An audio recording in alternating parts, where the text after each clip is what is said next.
Bonjour tout le monde, aujourd'hui je vais vous parler du dernier album de Radiohead, A Moon-Shaped Pool, Nord 9ème, sorti en mai dernier.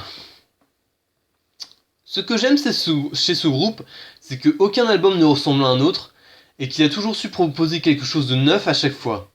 Il aime sortir de sa zone de confort et n'a pas peur de décevoir ses fans en proposant toujours quelque chose d'innovant. Burn the Witch, qui ouvre l'album, en est la preuve et ne ressemble à rien de ce que le groupe a fait avant.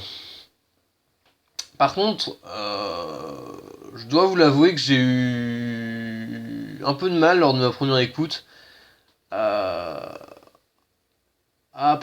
réellement apprécier l'album. J'ai pas été emballé ni transporté parce que je trouve que c'est un de leurs albums les plus difficiles d'accès, au même titre qu'Amnesiac. Album pour lequel il m'a fallu énormément de temps pour l'apprécier à sa juste valeur. Du coup, j'en suis ressorti plutôt déçu lors d'une première écoute.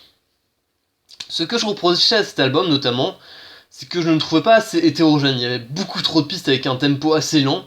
Et mis à part quelques rares coups de cœur lors de la première écoute, rien ne m'a vraiment paru sortir du lot.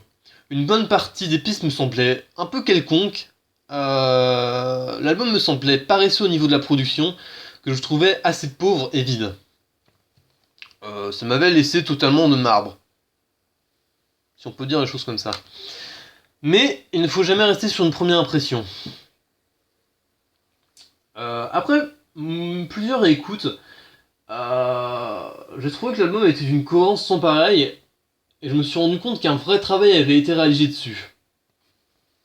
Déjà, au niveau de l'ambiance, on trouve énormément de sons organiques couplés à un rythme lent et tranquille, porté par la voix lénifiante de Thom Yorke, toujours aussi belle et agréable à écouter, selon moi.